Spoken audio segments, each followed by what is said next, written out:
Okay, so now this is just a video looking at the notes from 10.5. So you're gonna wanna have your notes out.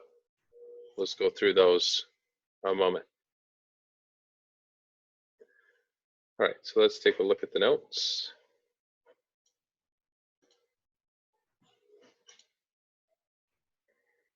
Okay, so how do you find the volume of a prism or a cylinder?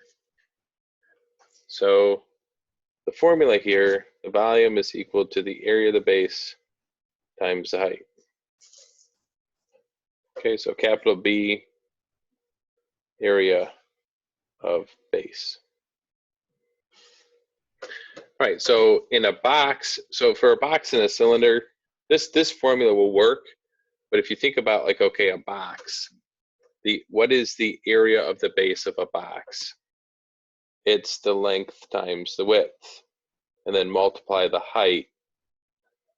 That's how, the volume of the box is length times width times height. That's where that comes from. And then for a cylinder volume formula, the area of the base of a cylinder is pi r squared, because the base of a cylinder is a circle, and multiplied by the height. So the volume of a cylinder, pi r squared h, volume of the box, length times width times height.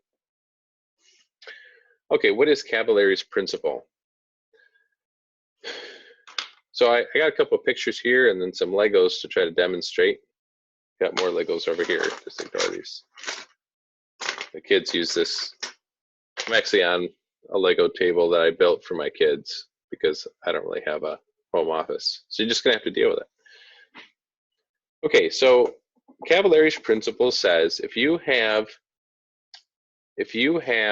three-dimensional figures that have the same height, so looking at this figure, and this figure, they all have the same height. If the surface area, or sorry, if the area of the plane sections are the same. So a plane section is when you take a slice out of a three-dimensional figure. We call that a plane section. So in a cylinder, if you cut out the thinnest slice you could cut out, you get a circle. And these are both prisms, but your plane section is going to be congruent to your base in a prism. So in both of these, it's a square, and this one's it's a circle. So if the area of this circle is the same as the area of this square is the same as the area of this square, and obviously then that would mean their bases have the same area. If they have the same height, then they must have the same volume. And that makes sense, right? Because looking back here, the volume formula is area of the base times the height. So if the bases have the same area and the heights are the same, it doesn't matter what the figure looks like, it's going to have the same volume, whether that be a prism like this, an oblique prism, or a cylinder. And so the other application here, and I've got pennies here, it doesn't matter how we stack our pennies. They have the same volume as long as the penny stack is the same height. So this stack of pennies has the same volume as this stack. That's kind of the idea we're looking at here, right? Another example, looking at these Legos. So I have 10 Lego bricks here. They're all the same size. And each Lego block is 1.25 inches long with a width of 5/8 and a height of 3/8. So the volume of each brick is about 0.29 cubic inches. Now, the volume of this stack of 10 bricks, so if you take 0.29 times 10, 2.9. So 2.9 inches square, inches cubed is the volume of these 10 Lego bricks. Now, it doesn't matter how we stack them. So if we look at, so if I cut it in half here, so right now, obviously, oh yeah, these two have the same volume. But if I put this one, like let's say I make this kind of a stair looking deal, like this, okay? I leave this one like this. So these still have the same volume because both of these stacks are made out of 5 Lego bricks. It doesn't matter that this is stacked in a right rectangular prism or that this looks like stairs. They're both made up of 5 bricks, so the volume of this is the same as the volume of this. And notice that their heights are exactly the same, right? Maybe it's hard to see 3 dimensions, but they're both 5 bricks tall. So that's what Cavalieri's principle is saying. This figure and this figure have the same volume because their heights are the same, and any section has the same area. Like if I took a thin slice of Lego here and here, they'd both be rectangles, which would have the same area. So they have the same, these figures have the same volume. Doesn't matter if I do something like this, right? This still has the same volume as this.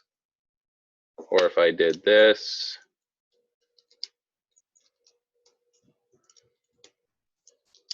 you know, if I made this one into stairs, this one like this, these still have the same volume. So that's Cavalieri's principle. Hopefully you enjoyed my Lego demonstration.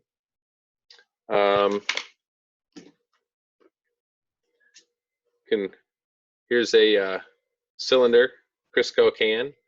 Thought maybe we could just do an example to find the volume of this. So first of all, we'll take a look at the radius of my Crisco can. Get my handy ruler here.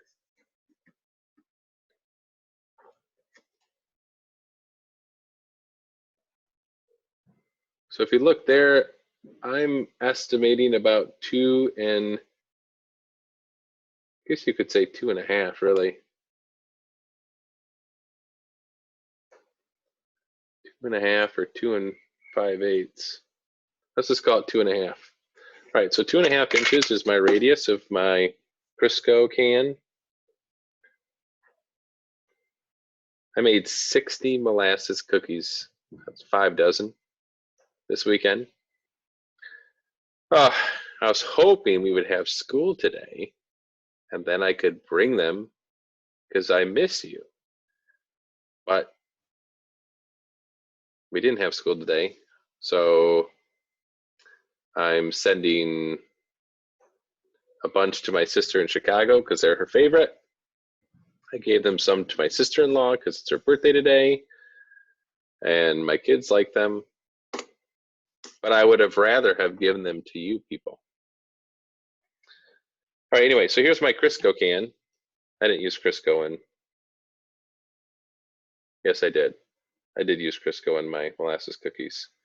I mixed it with brown sugar before I put the molasses in. Yeah.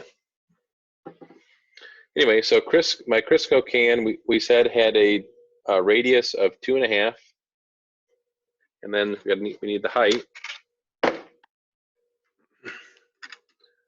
So my height is 5 3/4, let's say.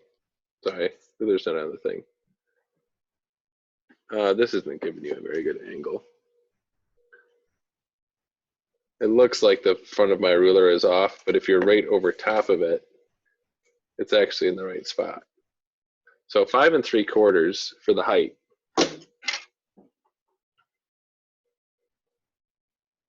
So if we use the formula pi 2.5 squared times 5 3/4, we can get the volume here. So pi times 2.5 squared times 5.75. 112.9 cubic inches. Oops, and put the circle through the one. 112.9 cubic inches. So hopefully that went well. Obviously, if you have questions, email me, and we'll keep on keeping on.